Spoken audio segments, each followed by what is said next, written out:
مرتي شرفت قصة الشيخ حفلة تقريبا بالتنشرة جامعة الكريم هوب دفعتي كنت بنات سيدا والدينتا لما الدينكا حلبانada labada aqal mas'uuliyiinta kale sare ee ka soo qayb gashay jaamacadda iyo faracyada guud ee jaamacadda Kariim ay leedahay oo ku kala yaala dadweyne qarna garayo oo maanta ka soo qayb galay xafladda weyn ee jaamacadda Kariim hormuud ka bataliso waxaan leeyahay dhammaan assalaamu calaykum wa rahmatullaahi wa barakaatuh inta kadib markaan ka hadlo jaamacadda Kariim hor faahfaahin aan ka bixiyo intaana waa ka sheegnay jaamacadda Kariim hor waxay ku leedahay xamar laba campus waxay ku leedahay midna waxay ku leedahay Garowe midna Qardho oo maanta nala joogaan mas'uuliyiinta Qardho iyo Garowe iyo Beledweyne nala joogaan waxaan leeyahay faracyada mas'uuliyiintooda soo dhawaada gacmo furan soo dhawaada waxa kale oo noo fadhiya jaamacadda Kismaayo International University partnership ah jaamacadda Kariim hor dafcadii shanaad master ah oo soo xaadiray inay bixiyaan jaamacadda Kariim waxay bixinaysaa dafcadii 11aad batch ah markii faahfaahinteeda aan ku noqdo waxaa la aasaasay 2006 iyadoo soo martay heerar kala duwan oo batch iyo master ah maanta waxaan taaganahay alxamdulillah inaan farxadda la wadaagno faculty-yaasha maanta ka qalinjibinaya shan ah 10 batch barnaamijka aanu sheegno 10ka batchka ah ugu horreyn Soomaaliya iyo qaybihii ay jaamacadda aan ku helay waxaan leeyahay in badan oo jaamacadda Kariim hor aan ku tiraxnay haddaan nahay maamulkeeda jaamacadda Kariim hor guud oo u fikirnay in aan soo yeelayno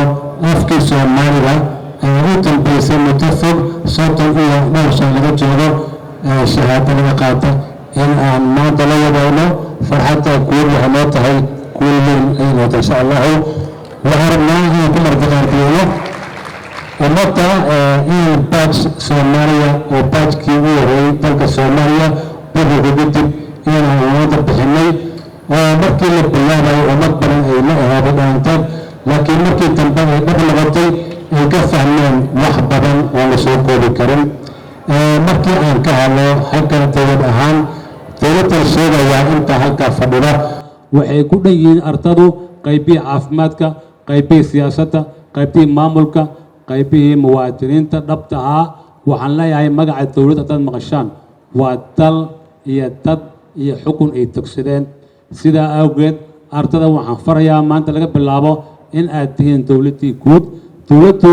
waa inta aan soo sheegay ay ka kooban tahay waxaa laga yaabaa madaxweynuhu inuu halka dhex fadhiyo laga yaabaa sanad dambe kusoo bixi karo idinkuna waxaan rabaa in ismuujidaan oo shaqo sugulina oo shaqada abuurataan waxaan hadda ka hor arkay Bosnia waddanka la yiraahdo dhul lama tegaan uu lahaa biyuhu ay gudbi jireen wiil yara fikire oo mutacalliman ahayn wiilkii wuxuu sameeyay biyo xirano yar yara waa i suurtoon waysay wuxuu ku abuuray geedo mar labaad way socon waysay markii saddexaad wuxuu qoday godad qofka la eg dhabarkooda oo garba siman ah godadkii biyaha wada buuxiyey dhulkii waxaa ka soo dhashay geedo waxay noqotay dhul cagaar isku bedeshay marka fikirka ninkaas uu la yimid oo laba ku fiil karo midna uu ku guuleystay midna in la timaadaan idinka la daga sugayaa ardada Soomaaliga markii hore waxay ahaadeen double batch iyo batch master ahaadeen marka Soomaaliga bilaabayseen waxay ahaadeen waji kale laakiin maanta waxaad ogaateen wuxuu yahay wadani iyo wadaniyad wadanigu waa nin u dhashay iska leh laakiin wadaniyadu waa xamaasadda kugu jirta ka dhex kuuxaysa in wadanka aad leedahay waxan u qabanayso cidna aadan ku hadlaynayn laga xigin aad u dagaalamayso marka waxaad kala baran wadani iyo wadaniyad waxa laga rabaa inaad wax soo saar fog yeelataan waxa kale oo qalinjibinta ka mid ah jaamacadda Kismaayo masterkeeda ah iyo master Kariim hoob ah labada master yaa la socda 10ka batchka ah marka qalinjibaashu waxay ka kooban yihiin 10 batch ah iyo 2 master ah oo master mid uu yahay Kismaayo midna uu yahay Kariim hoob waxaan leeyahay ardayay aad iyo aad ayaan idin wadaagaynaa farxadeena idinkana waxaan rabnaa inaad horu socotaan oo dib u soo laaban midka baajka ah master oo ku taro midka masterka ah PhD oo gaarsiiyo si aad u noqotaan dad wadanka maamuli kara ismaal mari kara muuqda faracyada Green Hope runtii markaan bilaabay nafteeda waxaan kala kulnay dadnimo qaali ah soo dhaweyn iyo iyagoo haddana aad ugu faa'iiday sidiinoo kana qaarkood maanta ay nala wadaagaan farxadda iyagana waxaan leenahay hambalyo idinkana sidoo kale waxaan nala wadaagaynaa hambalyadaas marka waxaan rabnaa in aan hore u sii soconno oon dib u noqonin haddii ilaahay yidhaahdo madaxda iyo mas-uuliyiinta halkan timiday waxay u soo xaadirtay in ay idala wadaagaan farxadda ka muuqata aqoonta ximbaarsan oo wadataan iyo dhabar adeeg u soo samaysan in badan ood maanta aad koranaysaan mirihiina waxaan leenahay soo dhawaada ardada Green Hope waxay aan ku eeday markii horeba in ardada tabaraysan agoomanka ah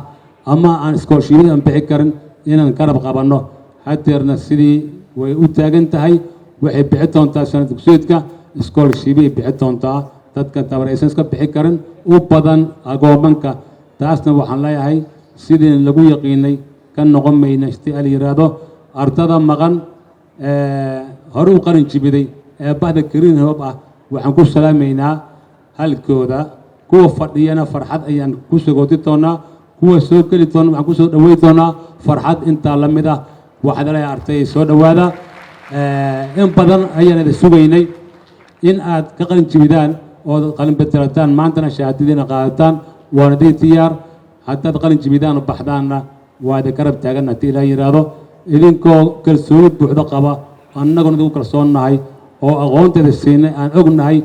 inaad ku meel mar I would like to thank you very much for sacrificing your precious time and coming here today. Whenever I'm in Somalia, I am very excited because this is my second home. The hospitality I have received in this country for the past 7 years has been amazing. Today we are celebrating the 5th batch of Kesmont International University students in collaboration with Green Hope University. I want to thank the Honorable Minister of Higher Education for supporting this partnership. I want to thank the dear people of Somalia for believing in us. I want to thank our professors in Green Hope University for preparing a ground for the best students at the graduate level. I want to thank the people of Somalia for believing in this cooperation between Kesmont International University and Green Hope University. It was in 2018 that we started having this beautiful gathering where we had the first batch of students from Kesmont International University in partnership with Green Hope University graduate at the graduate level. Since then, the rest has been history. It has been glorious, it has been beautiful, but it hasn't been without challenges. Over the years, Kesmont International University has become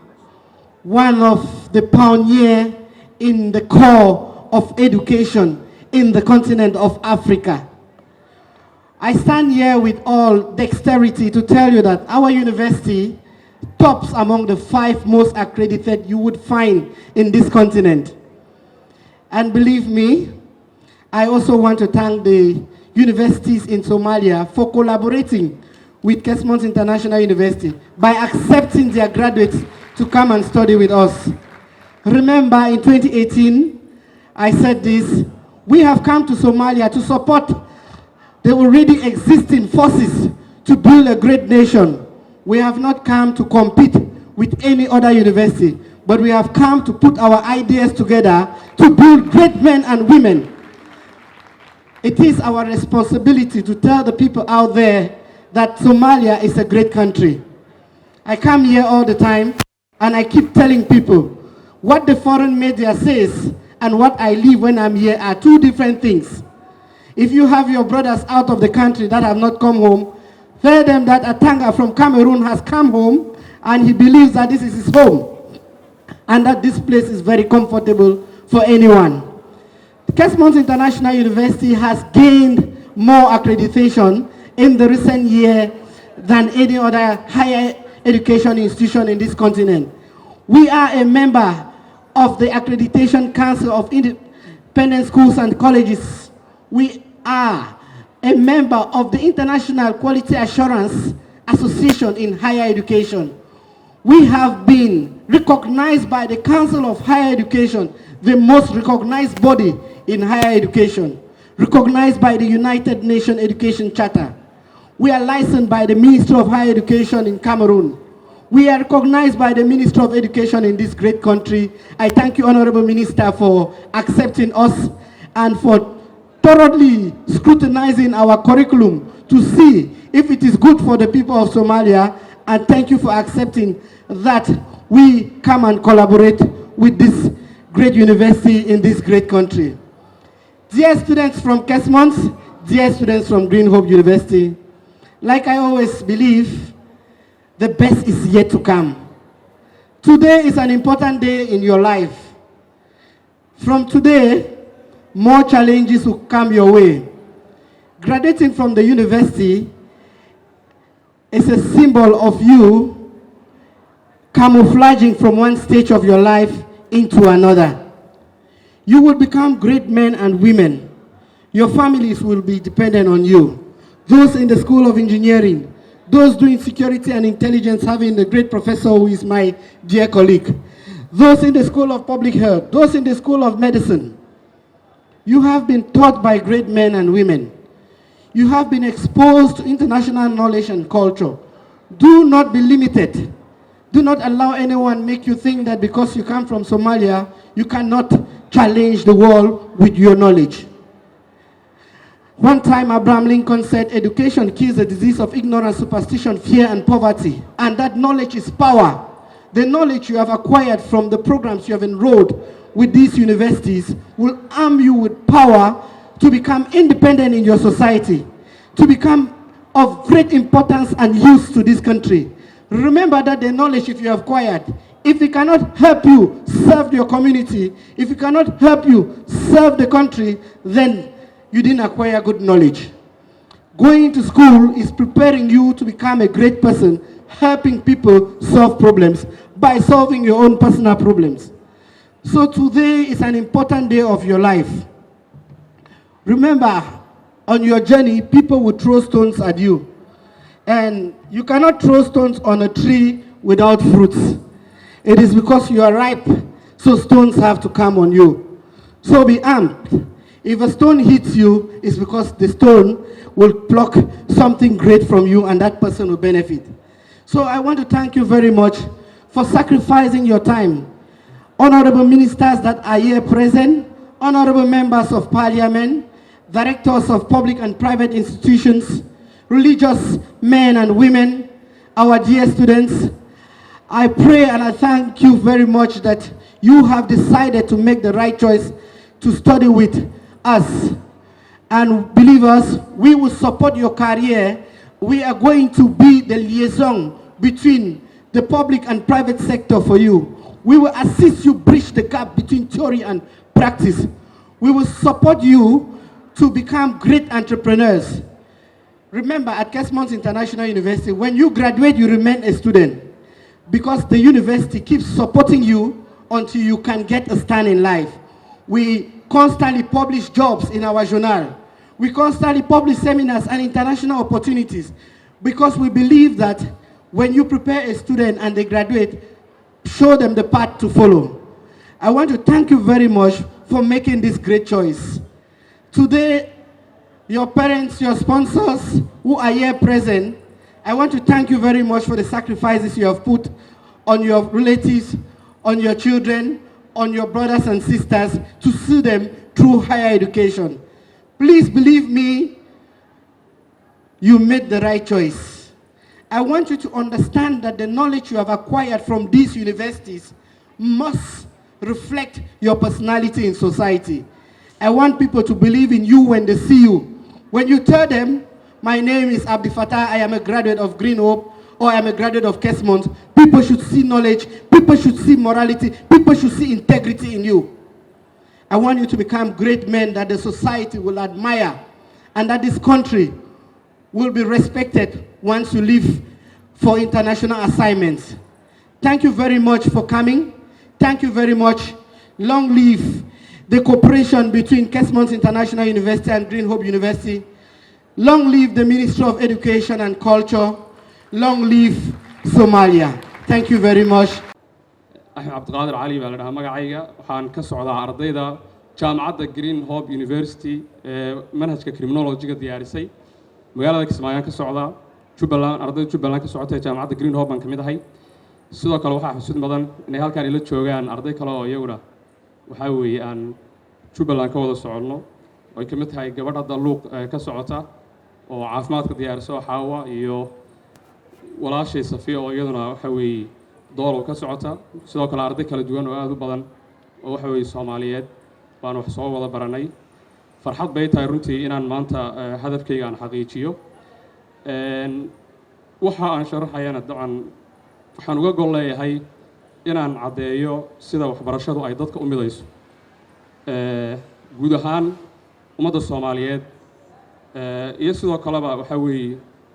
ummadda caalamka oo hadda maanta ay nagala joogaan madaxda jaamacadda Kesmont University ee caalamiga ah aad baan u faraxsanahay ilaahay baan ku mahadlay maanta waxa weeye igu guuleeyay inaan hadafkayga xaqiijiyo waxaa kaloo farxad la wadaagaya una mahad celinaya dhammaan ardayda walaalaha ee jaamacadda maanta ku wada qalin jabinay iyo maamulkii waxna soo baray sidoo kale waalidkaygii waxa weeye waqtiga badan geliyay inaan ku guuleysto hadafkaygana maanta xaqiijiyo aad iyo aad baad mahadsantihiin halkaasaan ku soo kobay hadalkayga assalaamu calaykum waraxmatullaahi wabarakaatu boqorka magaciisa ayaan ku bilaabay mahad oo dhanna isaga ayay u sugnaatay rumayn iyo raacidna subanaheena maxamed naxariis iyo nabadgelyo korkiisa ha ahaatee salaan maamuus milge iyo mahad celinna waxay u sugnaatay madaxda maamulka jaamacadda macallimiinta waalidiinta iyo martida qiimaha badan ee muunadda u ah maalintan weyn balaayada hororooran ta dambana reeban ta hareeruhu riixan ta hoosena radeeban waabaa baryey bilicsan waxaan rabaa marka ugu horeysa intaanan kelmaddeeda guda gelin in si aanan dareenkeeda qiyaasi karin aan ugu mahad celiyo sacab aad iyo aad u xoog badan oo aan isleeyahay ma gaari karan laygu sacabiyo jaamacadda u hiilisay afkeena hooyo iyo suugaantiisa ee rajada cagaaran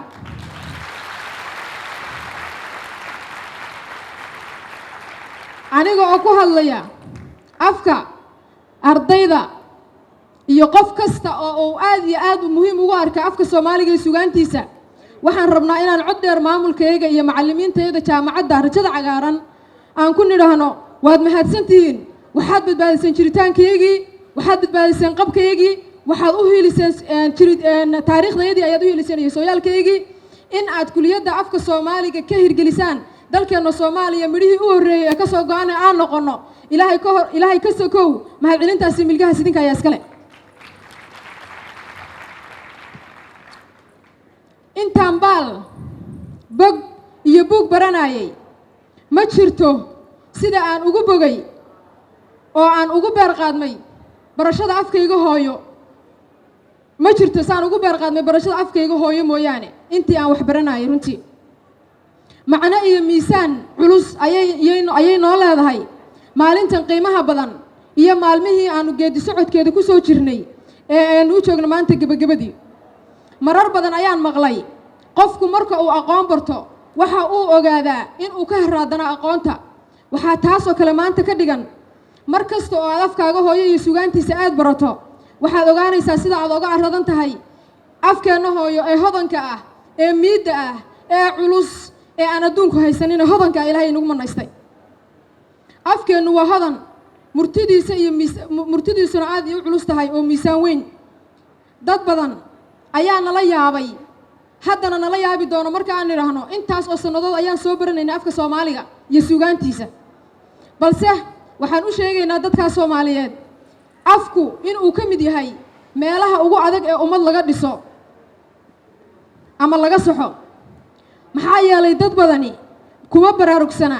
qiimaha iyo qaayaha uu leeyahay afku iyo inay laba kala yihiin inuu qofku af Soomaaliga yaqaan iyo inuu ku hadlo inay laba kala yihiin horumar aqoon iyo awood adag ayaa lagu helaa barashada afkaaga hooyo qof kastaana kasmada uu u leeyahay afkiisa hooyo ayuu afka la ka bartaa kol haddii kala duwanaanta afafku waa aayad ilaahay iyo astaantiisa lagu garto kol haddii allah rabbi subxaanahu wa tacaala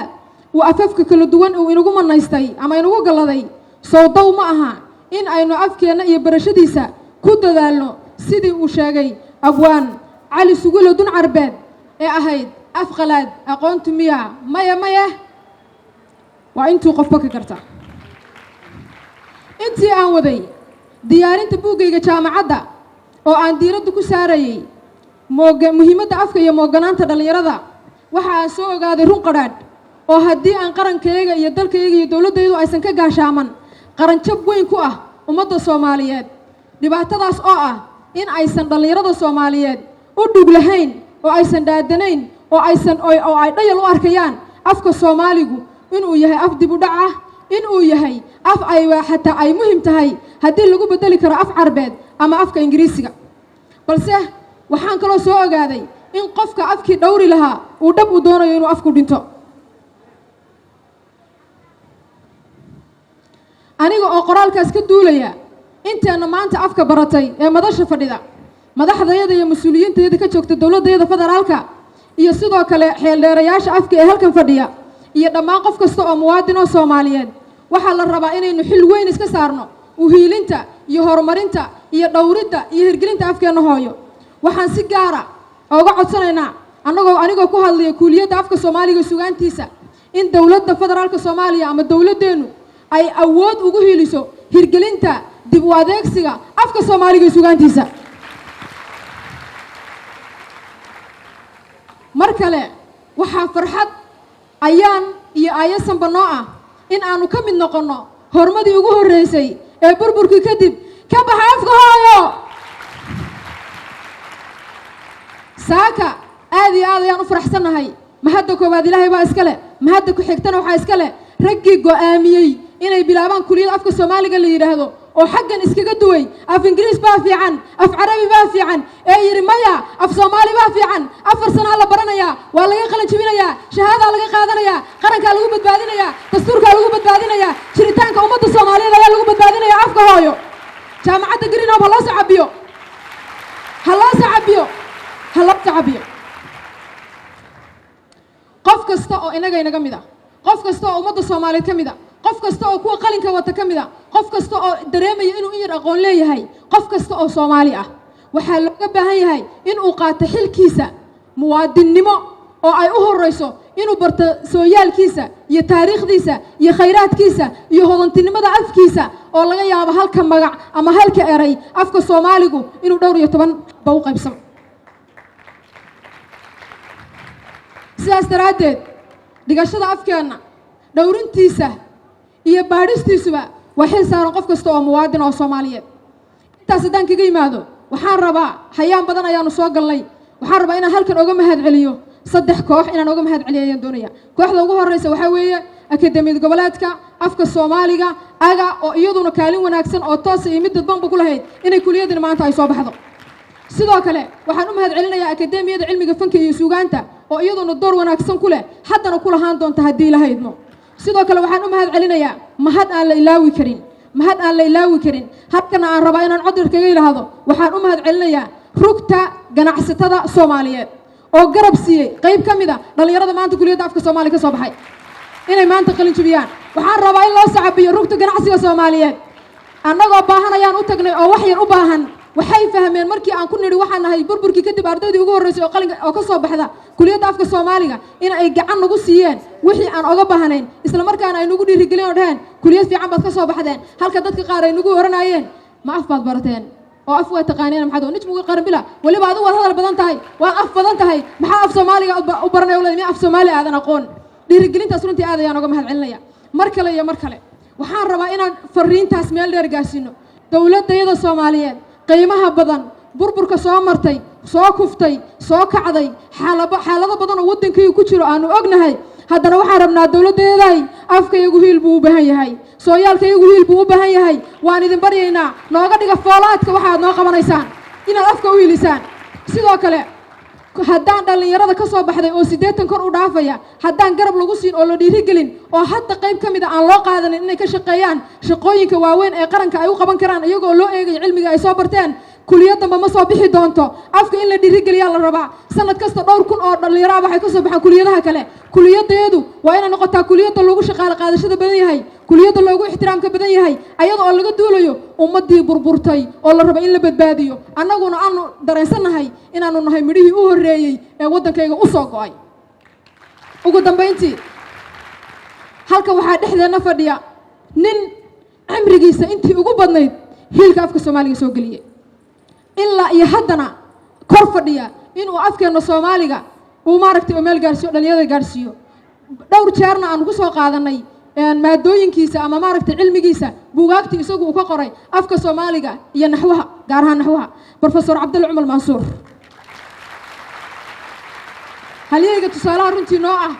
ee aan marnaba ka daalin inuu afka inta uu ka yaqaano ama cilmiga afka intuu ka yaqaano uu nagu kabo tababaro badanna na siiyey waxaan rabnaa si aan u noqono kuwa aan khasaarin inay dowladdeedu noo aragto muhiim inaan dalkaygu noo arko muhiim inaydaan niyadjabin oo dhan ma af soomaali baad barateen waa inaana tirahdaan haa af soomaali baad barateen hore u sacda halyeeyaal hambalyo dhallinyarada soomaali meel kastoo joogaan kuliyadaha kale ee ka soo baxay jaamacadda iyagana waa hambalyanayaa ha loo sacabiyo waxaan rabaa inaad ogaataan kuliyad kale aad ka soo baxdeen waan idin baryayaa dib ugu soo laabta kuliyadda afka soomaaliga sugaantiisa oo halkan aan ku kulano mar kale sidaa iyo amaano allah mar haddii laga qoray anaa macallinkiisiiya green hob iyo kuliyadda af soomaaliga iyo suugaanta oo aniga aan ka mid ahaa ardaydii ku talisay in la dhaho af soomaaliga iyo dhaqanka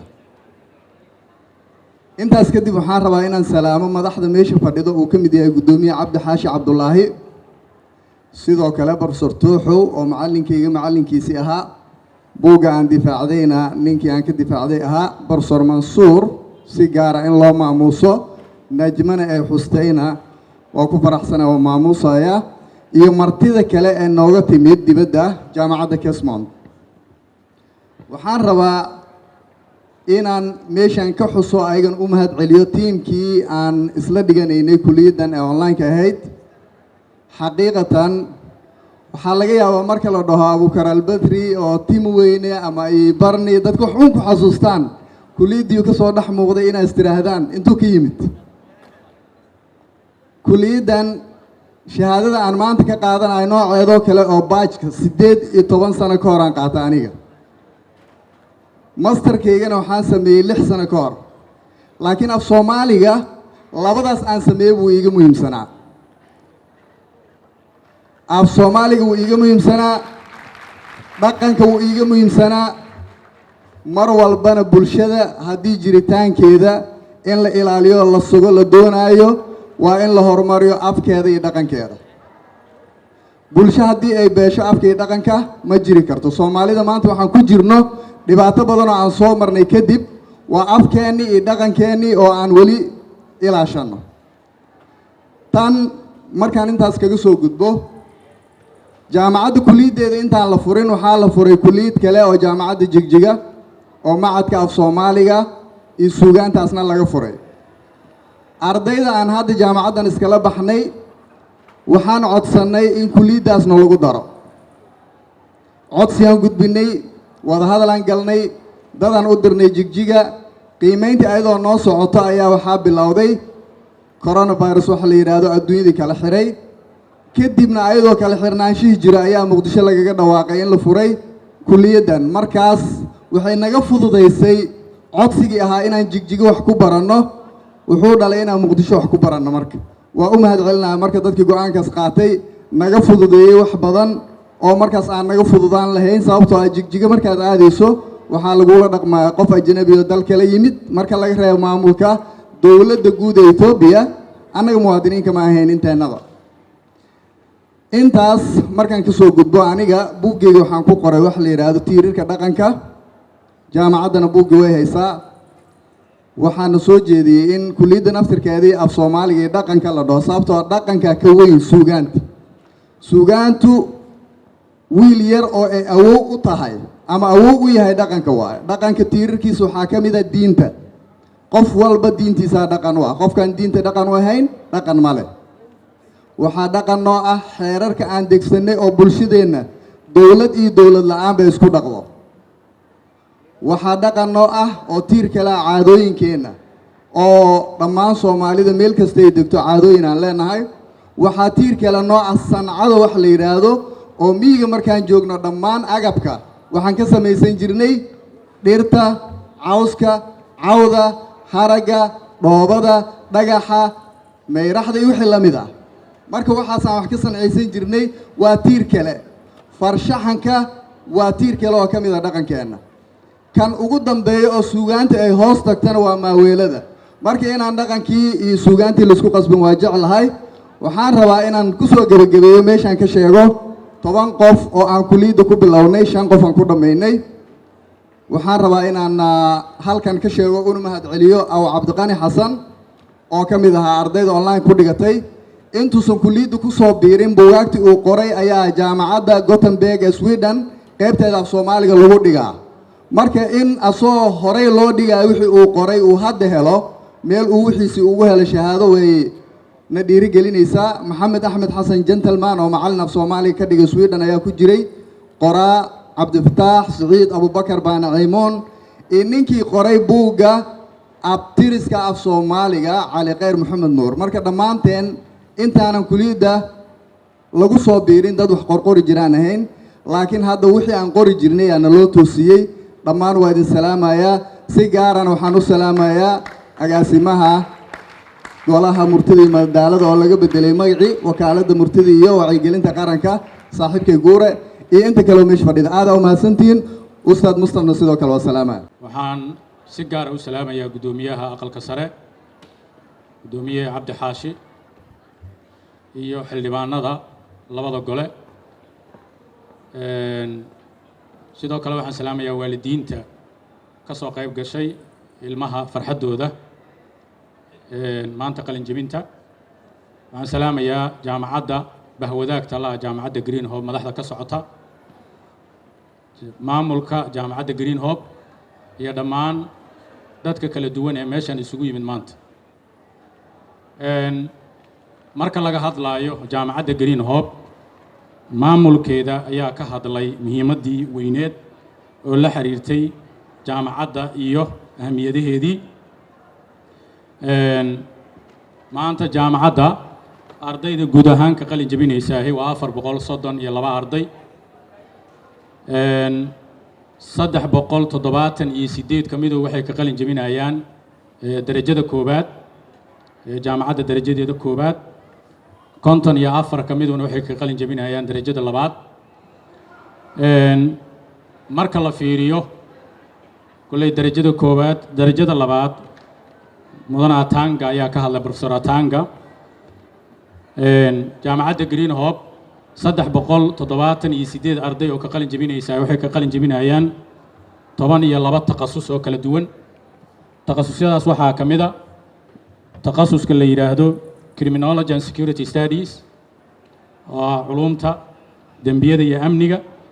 waxaa ka mid ah takhasuska labaad security and intelligence waxa la yiraahdaa amniga iyo sirdoonka waxaa ka mid ah takhasuska saddexaad Somali language and literature af Soomaaliga iyo suugaantiisa waxaa ka mid ah medicine and surgery waxaa ka mid ah nursing and midwifery waxaa ka mid ah public health waxaa ka mid ah medical laboratory waxaa ka mid ah nutrition waxaa ka mid ah public administration waxaa ka mid ah business administration waxaa ka mid ah accounting and finance waxaa ka mid ah information technology IT dhammaan dufcadahaasi kala duwan waxay ka qalin jebinayaan takhasusyadaas kala duwan takhasusyadaasna sida aad u jeedaan waa takhasusyo nolosha maanta dunida dalka ku nool dunida muhiim u ah mid kasta yihiin jaamacaddan Green Hope sida hore loo sheegay waxay si gaar ah u dheer tahay jaamacadaha dalka ka jira 3 takhasus oo hadda ardadooda meeshan ka qalin jabinayaan takhasuska koowaad waa takhasuska la yiraahdo takhasuska culumta dembiyada iyo amniga oo si gaar ah uga hadla amniga iyo dembiyada iyo waxyaabaha la xiriira takhasuska labaadna waa takhasuska la yiraahdo security and intelligence ama takhasuska maxaa la yiraahdaa amniga iyo sirdoonka takhasuska saddexaad waa midka hadda aadka loo amaanay oo gabadhii alla hadaystay najmo oo aad iga af Soomaali badneed ay si fiican u faahfaahisay oo ahaa Somali language and literature oo runtii ah kulliyadii qaybtii ugu horeysay ee kulliyadan ka qalin jabisay dalka oo dhan markii laga hadlayo af Soomaaligu waa sax waa muhiim bulsho walbana waxaa si gaar ah cilmigeeda sare ugu qaada luqadda ay u dhalato in lagu fahamsiiyo dadka oo wax lagu baro marka hadda la fiiriyo dalka qaybihiisa kala duwan culumta waxaa lagu bartaa English badana Englishkuna waa luqad ummad annaga nala mid oo ay leedahay in afkii Soomaaliga manhajkii hoose dhexe sare laga dhigay waa muhiimad aad u weyneed oo lagu dhaqaaqay waxaan sugaynaa markaan hadiiba aan helnay kulliyadii afka Soomaaliga iyo dadkii ugu horeeyay ka soo baxay markaan wixii ka dambeeyana in culumta sare loo gudbo in afka Soomaaliga lagu dhigo waana muhiim aniga naftirkayga kulliyadda waxbaan ka soo dhigay markaan dhigayna iyaga naftirkooda ardada qaarkood aan wax u dhigayay ayaa ibarayay erayada qaarkood af Soomaaliga waxyaabihi cajiibka ahay oo aan muddo dheer isweydiinay waxaa ka mid ahayd erayga la yiraahdo professor af Soomaali ahaan maxuu noqonaa macallin waa naqaanay bare la dhihi jiray bara sare saasoo kaleeto laakiin professor maxaa la dhahaa waxaa la ii sheegay oo eray bixin aan u helay professor waxaa la yiraahdaa buuni ayaa la yiraahdaa eraygaas buuni waa eray markii ugu horreeyay aan maqlay qolada af Soomaaliga ka maqlay buuni wuxuu u dhigmaa professor waana cajiib eray bixinta qaarkeed marka oo waxay u baahan tahay marba marka ka dambeeya in cilmi baaris lagu sameeyo horena waa loo baari jiray sida la sheegay professor Mansour ayaa jooga Cabdalla Mansour jooga oo aad afka Soomaaliga dadka naftooda ugu horay ka mid ka ah jaamacadda Green Hope macallimiinteedu oo afkooda ku hadlaayo runtii waa macallimiinta suurto geliyay maanta ardada meesha fadhisay quruxda badan cilmiga ay barteen ay ka qalin jabinayaan inay dhigaan waxa ugu muhiimsan ee inta badan jaamacaduhu ku dhisan yihiin waa barayaasha cilmiga laga qaadanayo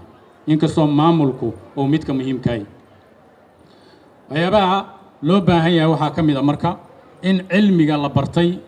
dadku ay isticmaalaan si uusan meesha uga bixin arday walba oo ardayda hadda qalin jabinaysa ka mid ah cilmiga hadda waad qalin jabisay waa sax markii aad soo dhiganaysana waxaad u dhiganaysay waxyaabo fara badan oo maskaxdaada ka guuxaya oo ay ka mid tahay imtixaanka baasidiisii iyo waxyaabaha la halka maanta laga bilaabo imtixaan dambe oo aad ka walwalaysaan ma jirto laakiin waxaad u baahan tihiin cilmiga aad barateen inaad dib ugu laabataan markaan waa marka la ishaleeshiyo xigmadda qofka ku jirta caqliga qofka iyo cilmiga aad barata marka la heshiisiyo oo la iswaafajiyo waa markaan oo kaleeto maadaama wax mas'uuliyad oo ku saaran oo hadda jaamacaddii imtixaan iyo midna aadan ka fakarayn in qofku shaqo helo iyo inuusan helinba waa wax qoran midaas wixii qoran oo rabbi qorayna xilligooda imaanaya qalinkii lagu qoran kullee waa qalalo waxba laga bedelayo sidaan malayna laakiin qofku cilmiga oo bartay inuu isagu naftiisa ka muujiyo oo waxa ugu muhiimsan ee laga rabo ardayga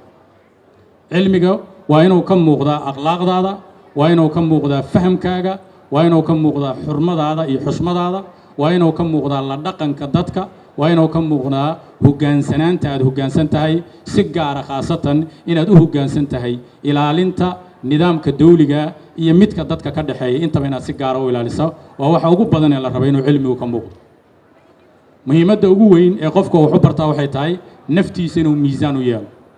innaga oo ah macallimiintii cilmigan idin soo bartay waxaan idinka dalbanaynaa waan ini barnay laakiin inaad ku dhaqantaan oo aad fulisaan ayaan ka rabnaa haddii ilaahay nafta ka leexdo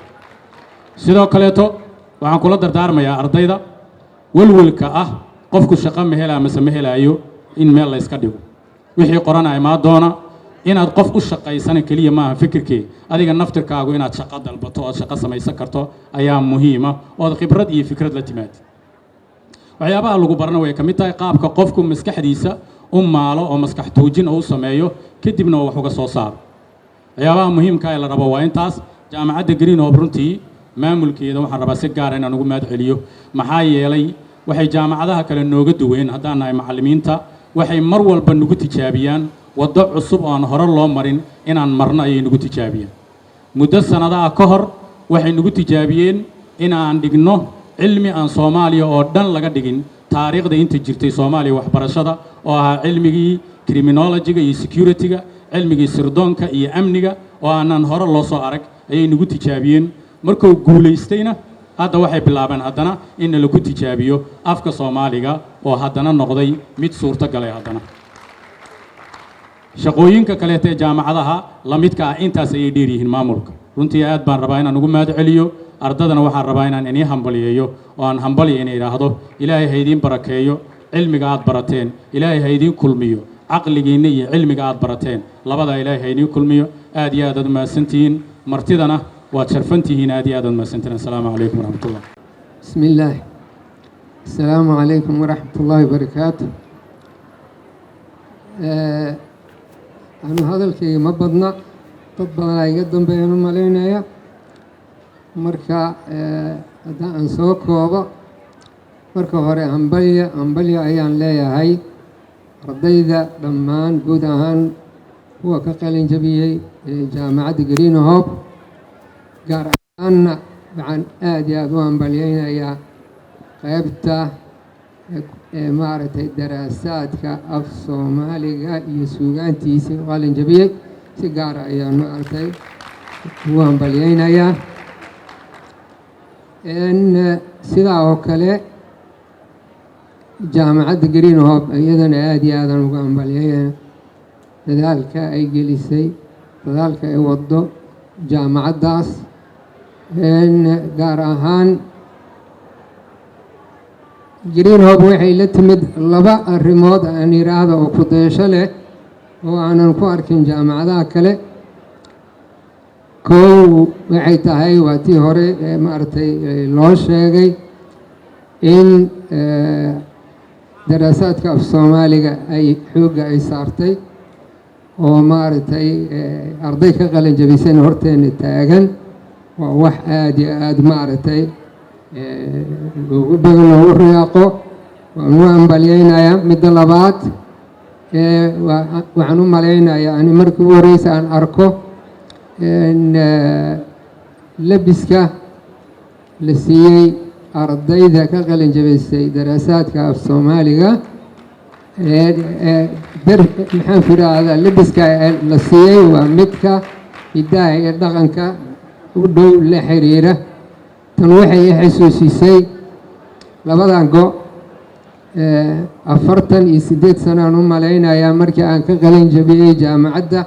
laba go ayaa nala siiyey taasay xasuusisay maanta marka in dhaqankii loo noqdo way ila habboon tahay afka keliya ma aha intaa haddaan usii gudbo ardayda maanta qalin jabisay dhammaan dardaaran ahaan waxaan leeyahay maxaan ku yidhaahdaa wax waa barateen waad ogtihiin cilmiga alcilmu nuur markii la leeyahay jahligiina madow ee mugdi lagu misaalay macnaheed markaa qol aad geshid isagoo mugdi ama taqaano waxa hortaada yaalla waxa kala dooranaysa ma taqaano wixii xun iyo wixii fiican laakiin cilmiga wuxuu kuu ifinayaa wixii hortaada yaalla markaas waa inaad adeegsataa maskaxdii iyo cilmigaaga wixii habboon aadan iska qaadan wax walba qofka cilmiga u bartay sida profesorkii igu horreeyey uu sheegaya yacni waa in qofka isbeddel ku dhaca isbeddelkaas ma aha mid isbeddeloo dhaqankiisii iyo afkiisii adduunya dhan uu beddela ma aha isbeddel dabeecad ahaan cilmiga meelo kalena waan ku sheegay qofku markuu u baranayo inuu shahaado helo shaqo helo keliya iyo waxaa jira qof u baranaya inuu cilmi barto laakiin shahaadana helo shaqana helo oo cilmiga jecel oo kaasoo maaragtay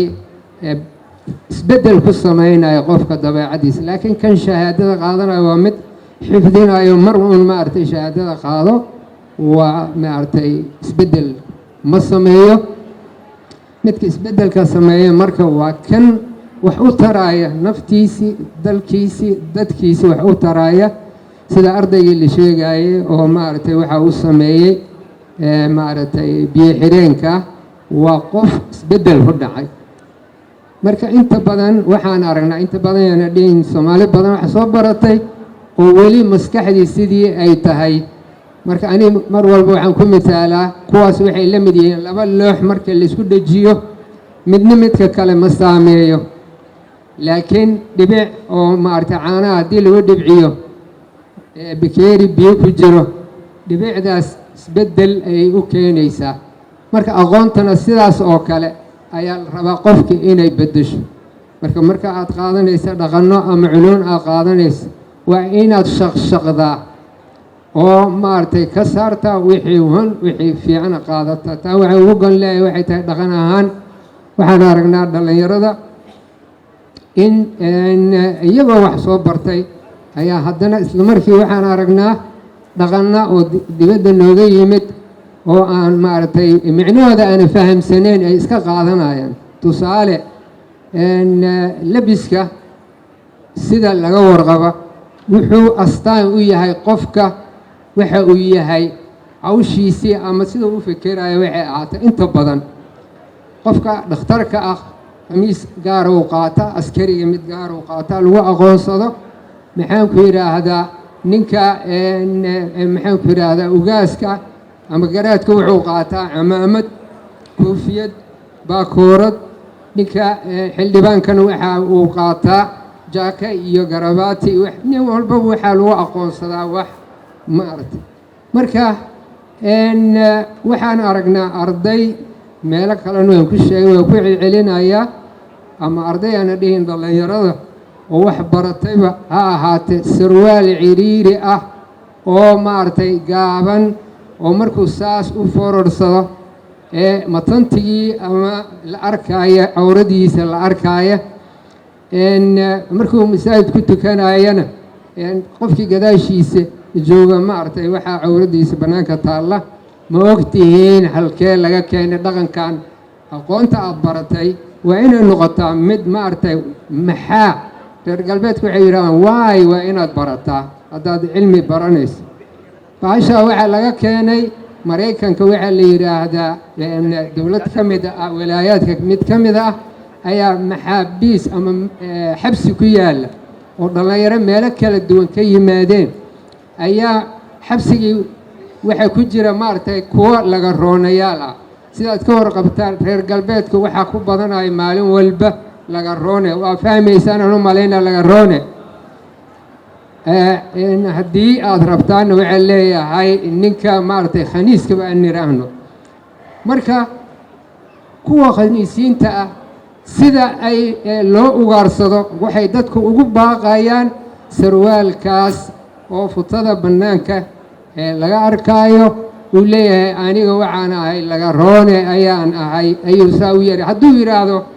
qof kastaba kaali waryaa waa ka baqaya laakiin baaquu bixinaya kaasaa lagu raaca sarwaalkaas nimankaasaa keeni marka dhallinyarta soomaaliyeed ma baaqaasaad u yeelaysaan mise waa dhaan raacnimo uma artay aad u qaadanaysaan laga feejigaanaado arrintaas tan labaad waxaan aragnaa maxaan ku yidhaahdaa jijin oo gacanta bidix ay ku xirtaan dhallinyarada hadda ay bilaabeen oo laba midab saddex midab leh middaana intay ka timid awal ma jiri jirine jijimaha gabdhahan u ogeyne waxay tahay iyadana waad ka warqabtaan intiina badan reer galbeedka baashaan hadda ay nagu maaragtay jendarkan sankana laga gelinaya waxay tahay midabadaas waa midabadii maxaa la yidhaahdaa qansaroobaad midabadeedii oo astaan u ah nimanka laga roonayaasha ah marka hadda waxaa lagu bilaabay waxaad arkaysaa laba midab bulug iyo jaalla iyo wax la mid ah laakiin ayar waxaa ku soo darsamaya kuwii kale ma laga roonayaal maa wada tihiin dhallinyartiina soomaaliyeed mise haddaad rabtaan inaad bilowdaan taani in laga feejoganaado waa aqoonta waa inay ku ifisaa wixii maxaa loo yeelaa ee iska qaada maha waxaan aragnaa labiska halkan ugu dhegsan maxaan ku yidhaahdaa calaamad fig oo kale ah iyo maxaan ku yidhaahdaa Nike ayaa maaragtay inta badan la qaata masaajidada iyadoo lagu jira ma ka warhaysaan wuxuu u yahay waa inaad isweydiisaa Nike ereygaas waa erey Giriig ah oo Giriiga waagii hore waxay lahaayeen wax ilaahiya asnaam ay u samaysteen marka sanamidaas mid ka mid ah waxaa la dhihi jiray ilaahiyadii guusha Nike aa la dhihi jiray ilaahiyadaas ayaga ay ku tilmaamayaan iyagoo sanamo ah oo baalal leh sidii malaa'igtii ay matalayaan ayaa burbureen waxaa haray marka bahasha ilaahiyada lagu sheegaya baalkeeda keliya ayaa haray Nike baalkii gabaraa musawirtay shirkadda Adidas u maleynay shirkad ayaa u bogtay tii ay ka qaadatay fikta waa loo rogay wax sax oo kala laga dhigay ee waxa waaye waa baalkii oo la rogay magaciya ayaanu u daliil ah marka waxyaabahaas inaad maartay aad ka fiirsataan taas waa tii cilmiga waxaan ku soo gunaanadi lahaa aan u soo degaya maxaan ku yiraahdaa afka hooyo maaragtay waa laga hadlay runtii inaadan iloobin dhaqankaad iyo diintaadi iyo taariikhdaadi waxaa weel u ah kaydinaya waa afkaaga hooyo marka afka hooyo in aad maaragtay aad ku mitidaan ku dheganaataan in qof walbana u hiiliyaa siday ugu hiilinaysaa waa inaad isku daydaa sida aadan u barxin afkaagi aadan u dhihin maaragtay celebrationka maanta aan hayno waa maaragtay waa iska wanaagsan iyo okay maaragtay iishooga aan ka hadlayno iyo erey ajnabi markuu Soomaali soo galo wuxuu booska ka saaraya midka Soomaaliyeed wax yaraad maqlaysaa maanta okay maaragtay ayaa la wada yiraahdaa laakiin waa hagaag waa baxday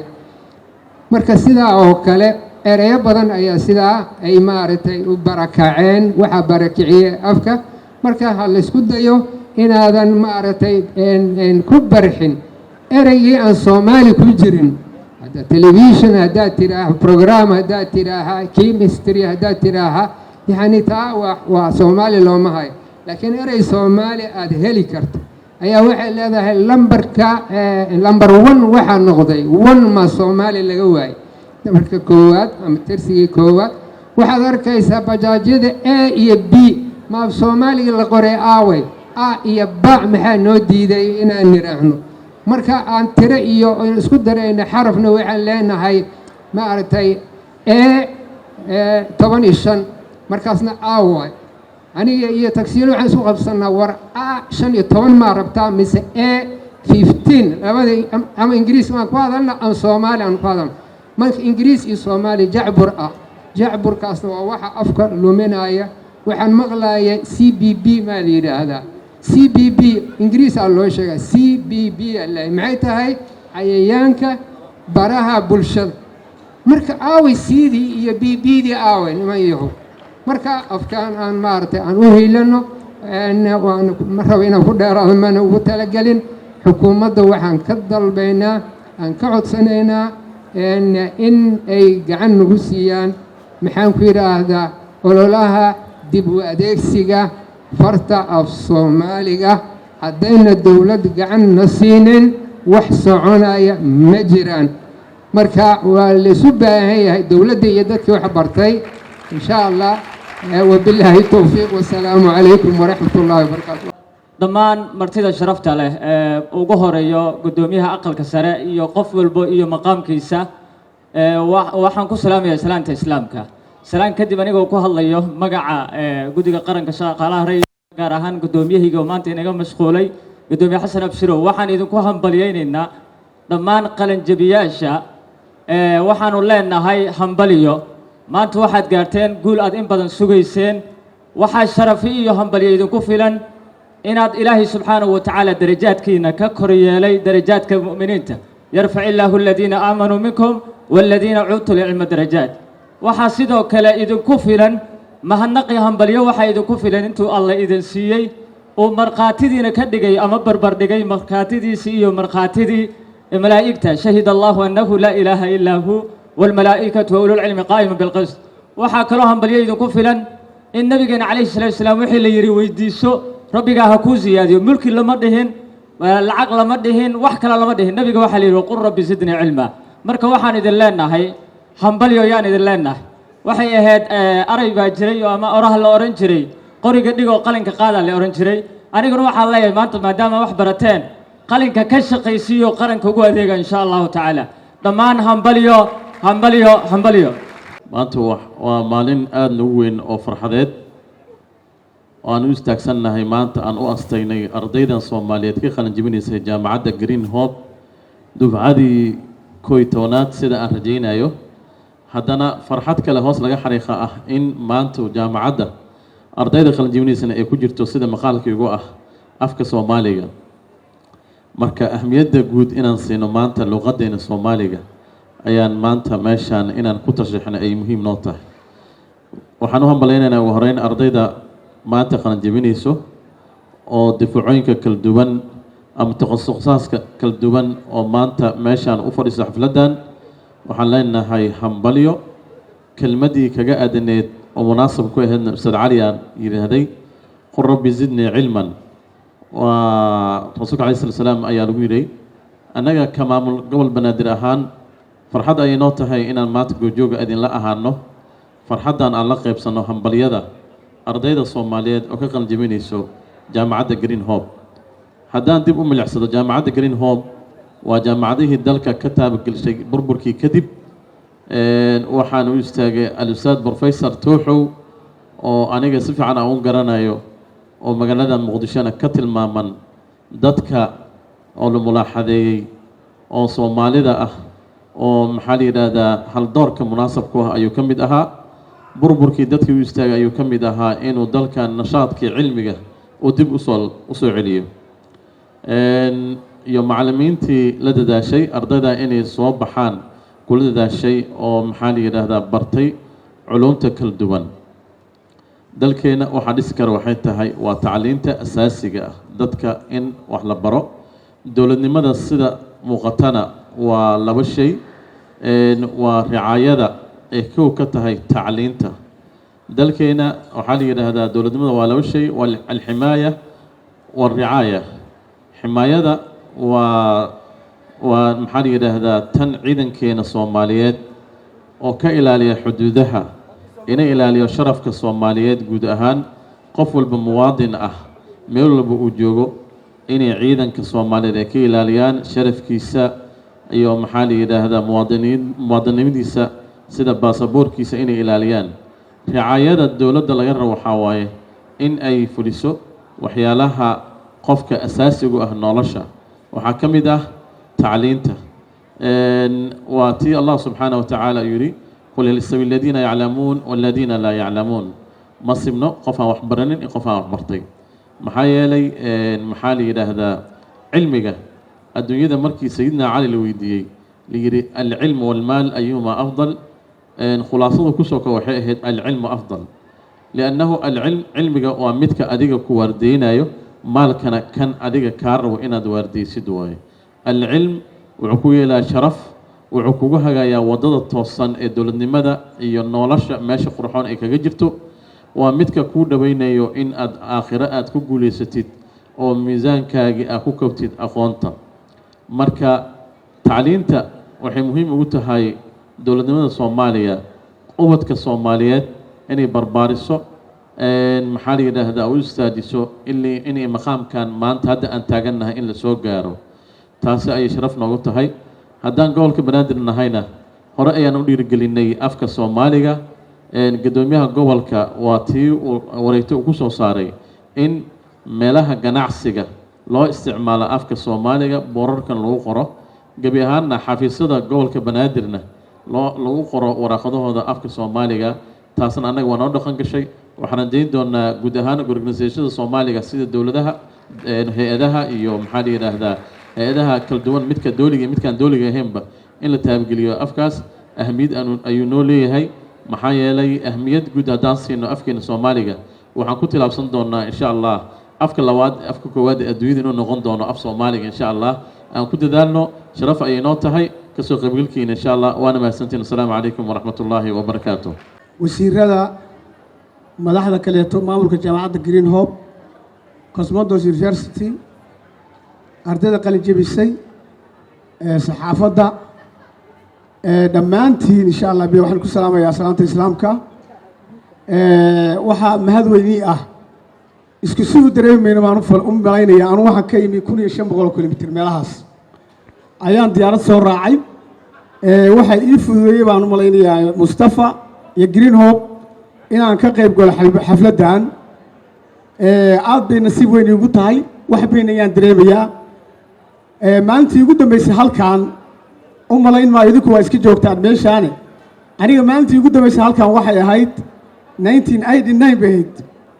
waxaan ku galay riwaayad la dhihi jiray imtixaanka adduunka waxaan ka xasuustaa marisa carboni iyo ninka la yidhaahdo oday cabdulle iyo maka xaaj banaadir macno weyn bay ugu fadhidaa anuu 91 baan xamar ka tegey laakiin idinkaynu kuma fidhaan malaynayaayo taariikhda qofka sheekeeyey ma jirin maanta macno weyn bay ugu fadhidaa inaan halakan khudbadiina ka jeediyo waxaan ka imi waddankii dimuqraadiyadda insha allah biillaahi kariim waxaan filayaa aada ugu hambalyeynayaa maanta 3,000 4,000 oo jaamacadaha ka baxay Puntland ayaa waxay ka yihiin xildhibaano deegaanka Puntland oo local government-ga ah ilaa 10,000 oo arday oo jaamacadaha ka baxay ayaa ka shaqeynayay baraskan dimuqraadiyadda lagu qaadanayo ilaahay waxaan ka rajeynayaa insha allah biillaahi kariim inaa guul fiican ka gaadhaan halkaa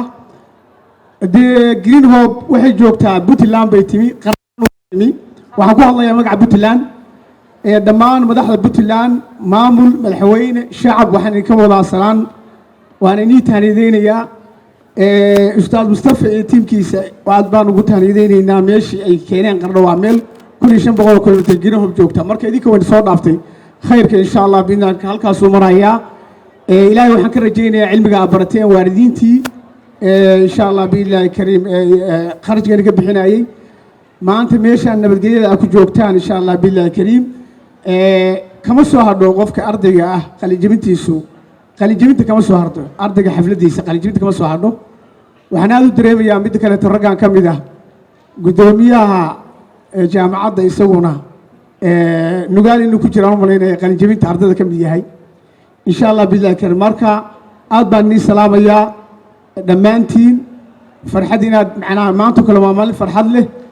maalin un baa la cunayaa mataqaanaa waxa aad barateen madaxda iyo dadka meesha jooga dhammaantiin wayna salaamaya waxaan ku salaamayaa ilaahay idinkiisa ilaahay waddanka ha inoo barakeeyo dhammaantiin waddanka allah inoo barakeeyo dad ilaahay waafajiyayna ka dhawe dad qof ay jecel yihiin doontaan insha allah billahi kariim Mustafa iyo tiimkiisa iyo Cosmos University waa u tahniyadeynayaa faliyada waxaan leeyahay guul wanaagsan iyo barwaaqo aan rajeynaya assalaamu calaykum warahmatullahi wabarakatuh macallimiinta jaamacadaha ee halkan martida ku ah iyo dhammaan ardayda qalin jebinaysa macallimiinta iyo hormuudka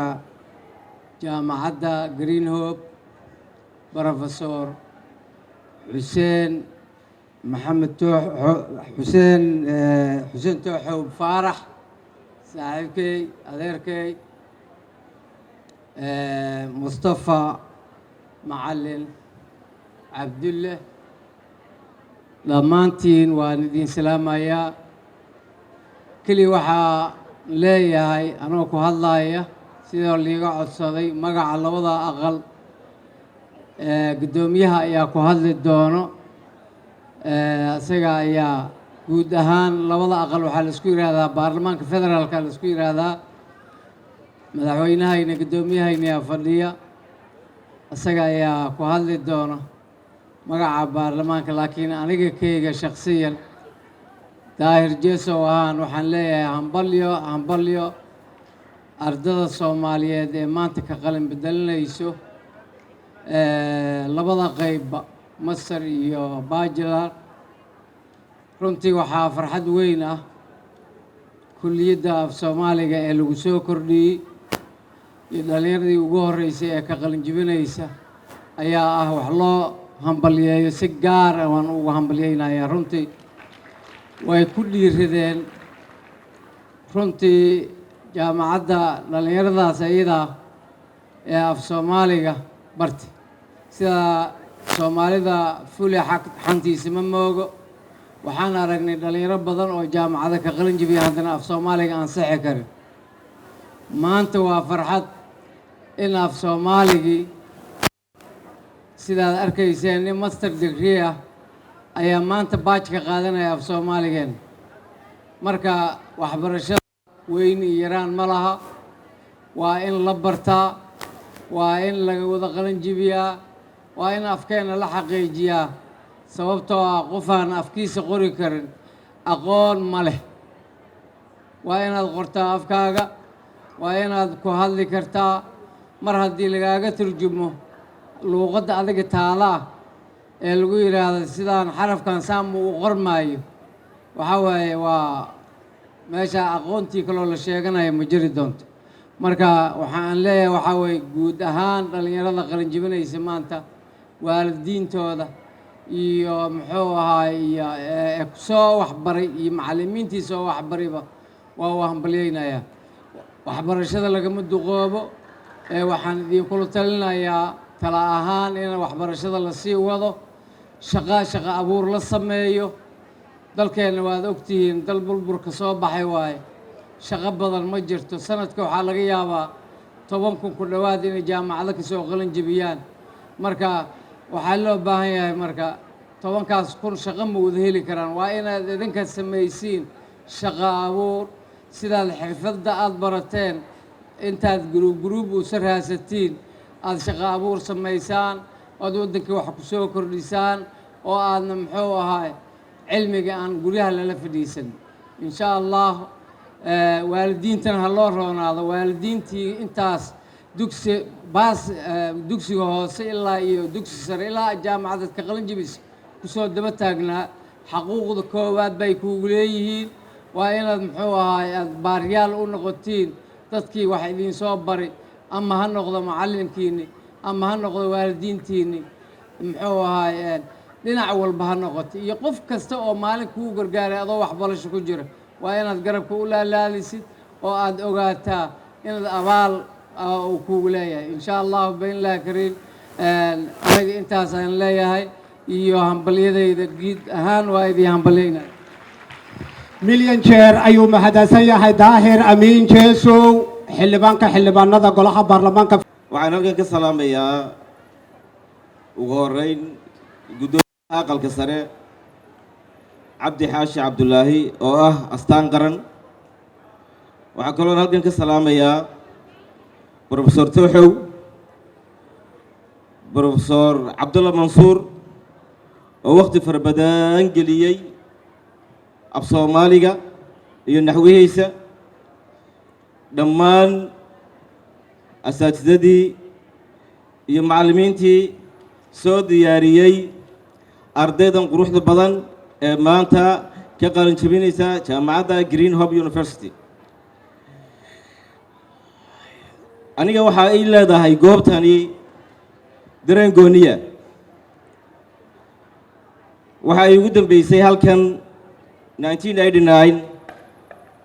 waqti aanu ku galnay kedis dugsiyadii sare ee Soomaaliya